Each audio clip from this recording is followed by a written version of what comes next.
Our next guest is one of the stars of the new Coneheads movie. It opens this Friday. He's also going into his 4th season on Saturday Night Live. Here's a quick look at one of his characters, motivational speaker Matt Foley. Take a look.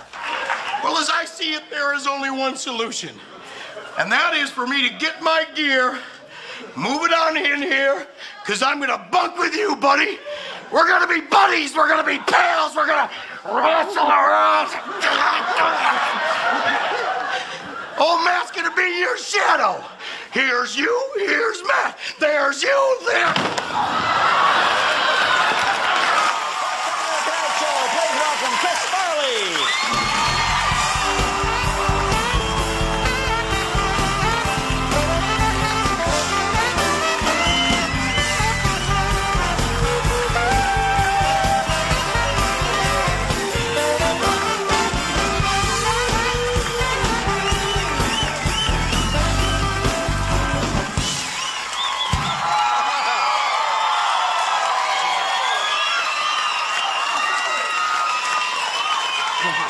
Good to see you. It's hard to believe this is your first time on a talk show. You know, a little nervous tonight, are you? Yes, sir, Yeah. definitely. Yeah. Scared. I'm glad I'm doing it with you.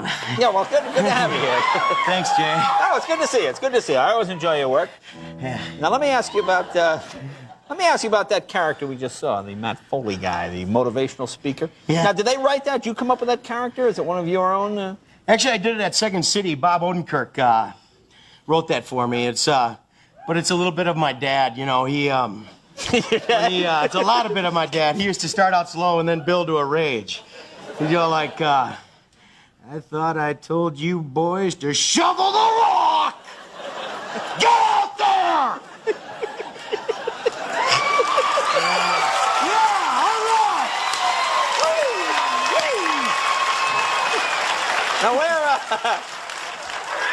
Now, where did you grow up that a walk would require shoveling? I'm curious, whereabouts you from? From Madison, Wisconsin. Oh, okay, that's nice. Yeah. Good kid, troublemaker. What were you like?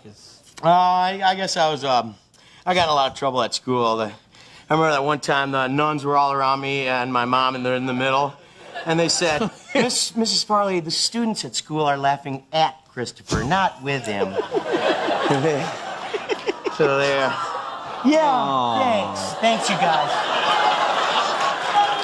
Well, that must have been tough going to Catholic school. Hyperactive kid, were you? Yeah, I was a little hyperactive. Good to see that's gone away anyway. Yeah. So how did you get started in comedy? Did you do stand-up first? Because most of the guys in Saturday Night Live were stand-ups at one point. Did you ever do just straight stand-up, tell jokes? I tried stand-up, but I never could.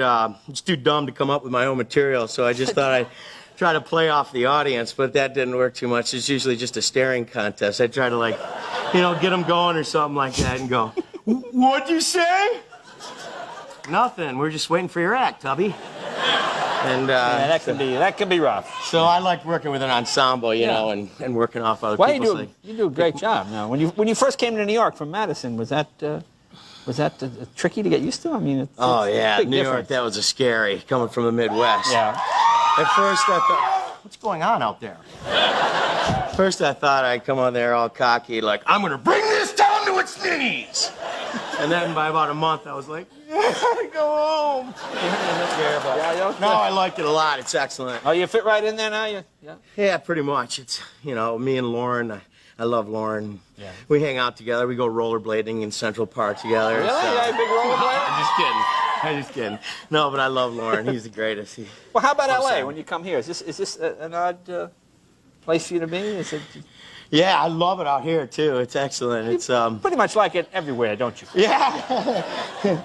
I go up to my manager Mark Gervitz's place up in Malibu, and up in Malibu, yeah. Yeah, he lives up there with John Lovitz. He came home one day, and me and John Lovitz were playing in the ocean, and he said he came home and it looked like Free Willy out there.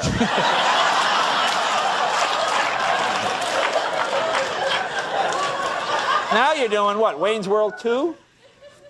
Yeah, I'm doing Wayne's World 2 and Airheads. Because I saw you in the one, and Airheads. You do a lot of movies that have heads in them. Coneheads, Airheads. So Wayne's World 2. Now you were the security guy in the first one? Yeah, the security guard. Well, that was kind of That was a scary experience. Was that your first movie? Yeah, that was my first movie. I screwed up too at one point. What'd you do? They told me to point into the camera when I was given directions. You go through St. Louis, back down through Chicago on your way to Detroit.